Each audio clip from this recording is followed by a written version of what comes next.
आज 20K to 200K destination का day 74 है और आज हमने 7,778 रुपए का लॉस किया हुआ है अकॉर्डिंग टू द सेटअप। चलिए आइए देखते हैं किन किन जगहों पर हमने अपने पोजीशंस को प्लान किया। देखिए हमने अपने पोजीशंस को 24,263 वाले इस रेसिस्टेंस को जब मार्केट ऊपर की तरफ गैप अप ओपन होने के बाद जब ऊपर गया, ऊपर से जब मार्केट नीचे आया, इस रेसिस्टेंस को जब इसने रिटेस्ट किया जो कि बाद में सपोर्ट में कन्वर्ट हो गया था, तो उस दौरान हमने अपनी पोजीशन 9:35 पर सबसे पहले अपने पोजीशंस को प्लान किया हुआ था, जिसमें हमारा स्टॉप लॉस ट्रिगर हुआ। फिर इसके बाद देखिए जब यहाँ से मार्केट गिरावट तेजी से दिखाया तो यहाँ पे हमने 24,216 वाले सपोर्ट के पास में थोड़ा सा यहाँ पे हमने सोचा कि यार 24,216 24,201 का जो एरिया ऑफ वैल्यू है, इस एरिया ऑफ वैल्यू को मार्केट रिस्पेक्ट करेगा, मगर यहाँ पे भी मुझे स्टॉप लॉस को ट्रिगर करवाना ही पड़ा। लेकिन देखिए यहाँ पे जब हमने हमारा जब back to back 2 stop loss trigger हुए, इसके बाद देखिए मैं पर्सनली थोड़ा सा इमोशनली ट्रिगर हो गया कि यार ठीक है एक ट्रेड और कर लेते हैं। तो एक ट्रेड जो हमने लास्ट में लिया होता, शायद हमने यहाँ पे देखिए इस जगह पे हमने अपने पोजीशंस को प्लान कर दिया हुआ था लगभग 24,132 के पास में, 24,130-132 के पास में हमने पोजीशंस को प्लान किया हुआ था। और इसको क्या किया, सबसे बड़ी जो हमारी गलती थी, इस ट्रेड को हमने ओपन छोड़ दिया।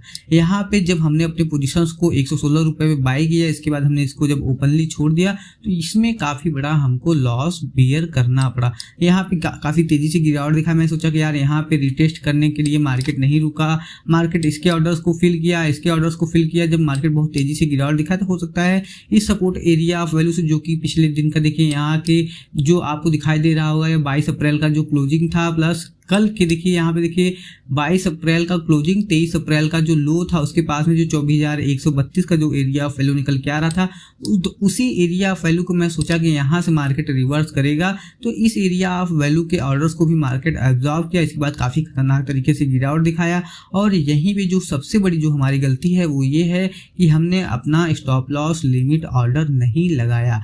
हमें अपने स्टॉप लॉस लिमिट ऑर्डर के साथ में कोई भी कंप्रोमाइज़ नहीं करना चाहिए। यही हमारी सबसे बड़ी लर्निंग है।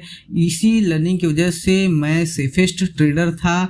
आज मैंने इस रूल को ब्रेक किया, मैंने स्टॉप लॉस लिमिट ऑर्डर नहीं लगाया, जिसका खामियाजा हमें भुगतना पड़ा। और दूसरी बात यह है कि हमें कभी भी डेली लॉस लिमिट को कभी भी क्रॉस नहीं करना चाहिए। हमें अपने डेली लॉस लिमिट के अंदर ही जितना भी मल्टीपल ट्रेड्स अगर प्लान करना है, उन सारे मल्टीपल ट्रेड्स को प्लान करिए। 5 पॉइंट, 10 पॉइंट, 15 पॉइंट, आपके सेटअप के हिसाब से जितना बड़ा आपका स्टॉप लॉस बने उतना बड़ा स्टॉप लॉस आप बियर करिए। मगर आप अगर डेली लॉस लिमिट को क्रॉस करेंगे तो इसका खामियाजा आपको भी भुगतना पड़ेगा। देखिए मेरा जो जर्नी है ये बहुत उतार चढ़ाव भरा है। मैं मानता हूँ ये सारी चीज़ें प्रोसेस हैं। जब आप इसको फॉलो करोगे, जब इन सारी उतार चढ़ाव को जब आप उससे गुजर जाओगे तो एक समय आएगा जब आप काफ़ी अच्छा इस मार्केट से पैसा बनाने लगो। ठीक है, चीज़ें हैं, प्रोसेस फॉलो किया गया, लेकिन हम थोड़ा सा यहाँ इमोशनल ट्रिगर हो गए और जो हमने back to back call side में एंट्री लिया और मार्केट हमारा स्टॉप लॉस ट्रिगर करवाता गया, लेकिन हमें रुकना चाहिए था।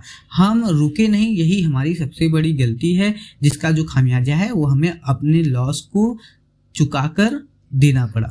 हमें अपने पैसे को चुकाकर देना पड़ा। आज के लिए बस इतना ही। बहुत बहुत धन्यवाद।